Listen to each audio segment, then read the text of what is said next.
네, 색다른 전략을 제시해드립니다. 한국투자증권 이프렌즈에어팀의 장영혁 팀장 나와 있습니다. 안녕하십니까? 네, 안녕하세요. 자, 2000포인트에 이제 바짝 다가섰습니다. 1993포인트인데, 자, 뉴욕 증시가 또다시 상승 개장했다가 패장은 하락을 마감했거든요. 네. 투자자분들은 걱정하실 겁니다. 또 2000을 못 넘겠구나.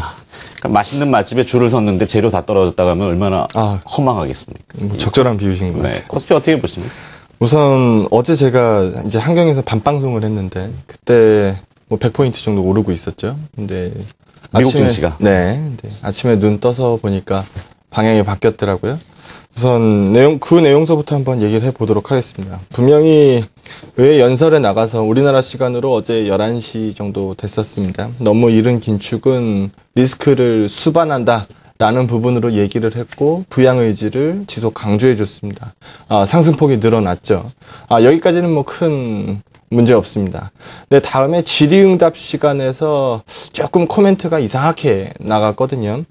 지표 추이에 따라서 축소할 수 있다, 줄일 수도 있다라는 부분이 얘기가 나왔습니다. 근데 미증시가 큰 폭으로 뭐 상승폭을 줄여놓지는 않더라고요. 그래서 속으로 조금 의아했었습니다. 최근에 계속되는 출구 전략 논의에도 불구하고 지속 강했었던 다우지수 흐름이었기 때문에 그 정도로 강한 시장인가 보다라고 사실 해석을 했죠. 근데 이게 현지 시각으로 오후 한 2시 정도로 제가 기억을 하는데요.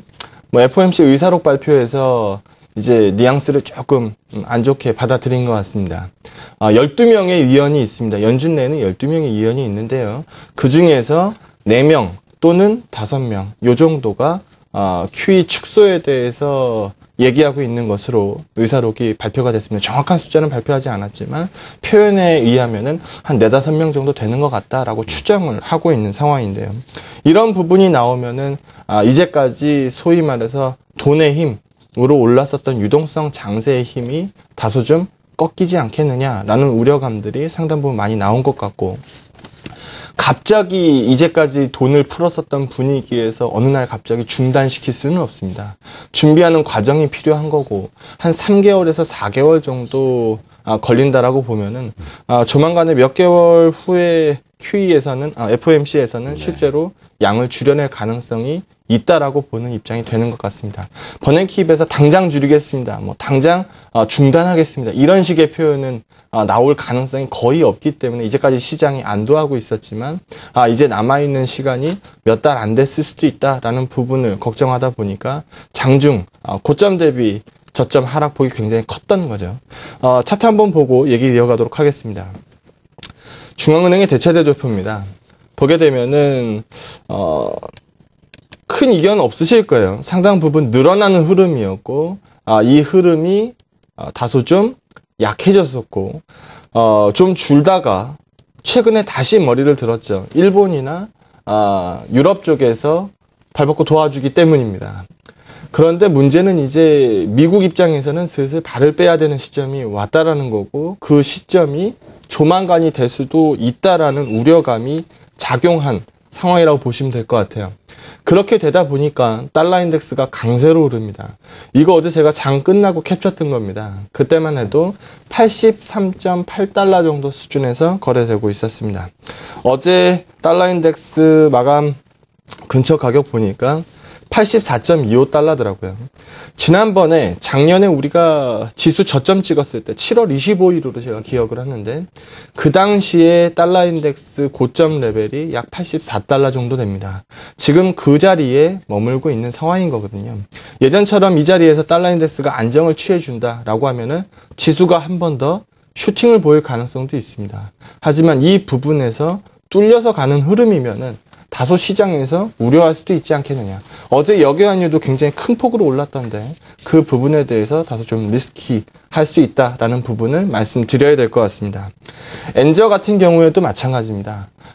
제가 저번 주에도 말씀드렸다시피 이게 단기적인 이슈가 아닙니다.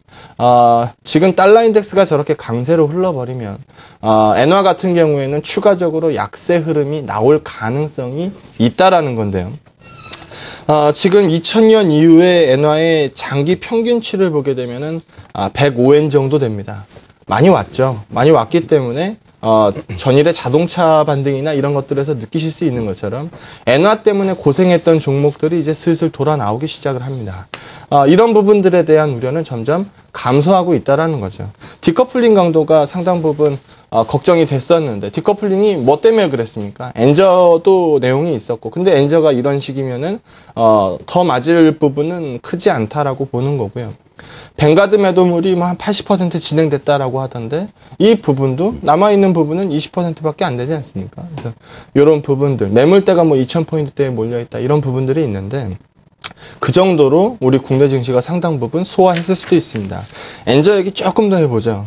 어제 일본 무역수지 발표에서 8,800억엔 무역수지 적자가 발표됐습니다. 과거에 1995년에서 98년 8월까지 한 40개월 동안 장기 경기 침체로 인해서 미국이 엔화 약세를 용인했던 적이 있습니다. 지금 상황하고 비슷하죠. 그때 제이커브라고 우리가 부르는데 엔화 약세로 계속 유도를 하더라도 수출이 곧바로 좋아지는 그림이 안 나오더라는 거죠. 조금 시차를 두고 돌아 나오더라는 겁니다. 그러면 이번에도 일본의 무역 수지는 시차를 두고 돌아 나올 텐데 일본의 무역 수지가 흑자로 쌓여가는 과정이 나오면 엔화 약세는 추가적으로 진행되기가 어려워지겠죠.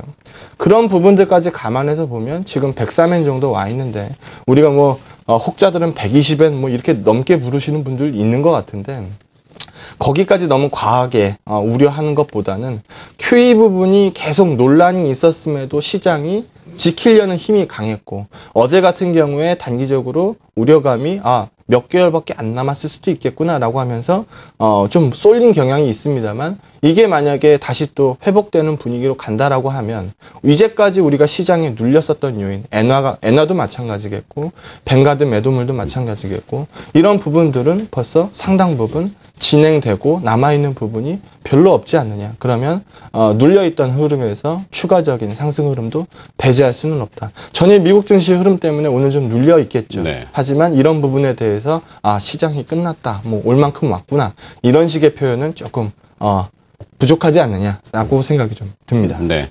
자, 양적 완화는 영원히 지속될 수는 없을 겁니다. 분명히 축소가 돼야 되는데 이제 점진적이냐, 급진적이냐, 언제쯤 축소가 되느냐 이게 이제 다시 그 궁금증이 될 것인데요. 그러면 뭐 하루 보고서는 너무 이렇게 막 부산스럽게 하실 필요는 없다. 물론 시청자들이 그러시는 건 아닙니다. 투자자들이 그런다는데 시장의 해석을 이제 그렇게 몰아가는 것은 경계해야 된다는 것이죠. 네.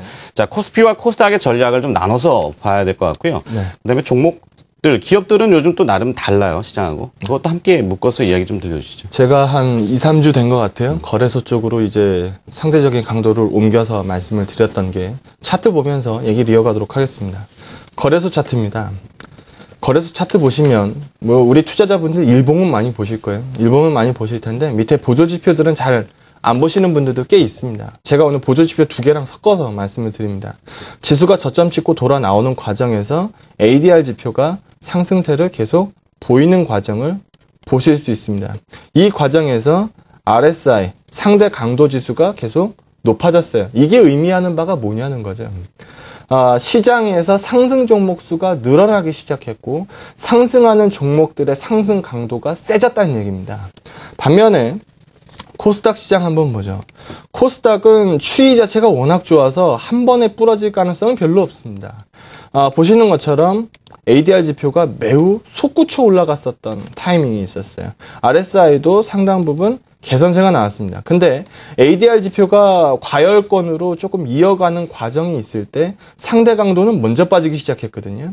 이 부분이 의미하는 바를 아셔야 될 것 같습니다. 제가 저번 주에도 슬리마가 진행되다 보니까 정답 개수가 점점 줄어듭니다 라고 표현을 했는데 ADR 지표가 점점 크게 꺾이기 시작했죠. 최근에 다시 조금 돌아 나오는 과정이 있어서 다행이기는 합니다만 ADR 지표가 크게 꺾였다라는 거는 시장에서 상승 종목 수가 과거만큼 많지 않다는 겁니다. 대충 찍으면 답이었는데 이제 대충 찍으면 답이 아닐 확률이 높아졌다라는 거죠. 그런 부분에 대해서도 시장이 어느 정도 반응을 했습니다. 단기적으로 이격을 좀 해소하는 과정을 겪었죠. 그러면서 돌아 나오는 과정입니다. 우리 지수로만 보면요. 앞에서 거래소 보신 것도 그렇고 코스닥도 그렇고 차트상으로 나쁘지 않습니다. 거래소 차트 일명 이평선 밀집 지역군을 벗어나는 상승 흐름이었기 때문에 나쁘지 않고요. 보조 지표들도 나쁘지 않았습니다. 코스닥은 워낙 견조한 추이였고 한 번에 절대 안 부러지는데 이격 줄여내는 과정을 겪었고 그 흐름 이후에 돌아 나오는 그림이었습니다. ADR이 이격을 축소하고 다시 돌아 나오는 모습이거든요. 이런 모습이면은 지표 보고 누가 나쁘다고 하겠습니까? 수급도 마찬가지입니다. 월 초까지만 해도 하루에 2천억씩 꼬박꼬박 팔던 외국인입니다. 네, 조심스럽지만 수급도 좀 변화가 나타나죠. 예, 최근에 매도세는 상당히 많이 완화됐고 매수가 찍히는 날도 꽤 많았어요. 외국인 선물에 대해서 제가 강조 많이 드렸죠. 요건 우리가 좀 무시하는 게 좋을 것 같습니다. 이건 사실 이해가 안 되고 말이 안 되는 흐름인 것 같습니다. 11,000계약 사고 13,000계약 팔아버리면은 해석이 불가능하니까. 그 다음 움직임들을 보게 되면은 중간중간에 뭐 매도세 계약수가 섞여 있기는 합니다만 과거처럼 매도를 강화시켜가는 포지션은 아니거든요. 기대감이 충분했습니다. 어제 하루 미국 시장 실망하셨을 겁니다. 하지만 그 부분이 시장을 앞으로 쥐고 흔들 수 있다. 이렇게 해석하기에는 아직 조금 이르다라는 부분에 말씀을 드리고 싶습니다. 네, 그럼 포트폴리오 전략 마지막으로 정리 좀 해주시겠습니까? 네, 최근에 실적 발표가 이제 얼추 마무리됐죠. 이제 2분기 실적을 쳐다보는 타이밍이 왔습니다. 실적이랑 주가는 절대 자유롭지 않습니다. 실적 가이던스가 계속 강한 종목들, 그런 종목들 추세적으로 차트가 계속 강합니다. 그리고 수급적으로도 강하게 밀고 들어오죠. 대표적으로 뭐 SK 하이닉스 같은 거 예를 들 수 있을 것 같습니다. 작은 종목으로는 뭐 KH 바텍이나 뭐 KMW나 뭐 한국 타이어도 그런 류에 속할 것 같고요. 뭐 롯데 하이마트도 신고가 아닙니까? 강한 추이를 보여주고 있는 종목들입니다. 반면에 충분히 낮아진 가이던스, 눈높이가 이미 낮아졌다는 거죠. 실적 가이던스보다 주가가 더 많이 빠진 것들, 그런 것들은 반등 흐름을 예상하게 만들어줍니다. 어제 자동차도 그런 모습, 기아차 차트가 매우 좋아 보였고요.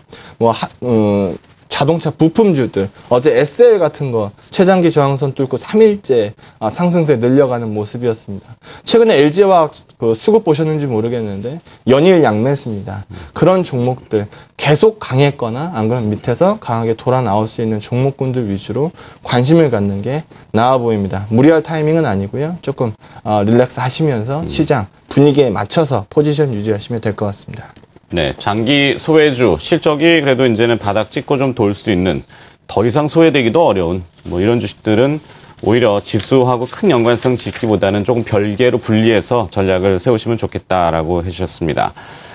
색다른 전략이었습니다. 한국투자증권 이프렌즈 에어팀의 장용혁 팀장이었습니다. 고맙습니다. 네, 고맙습니다.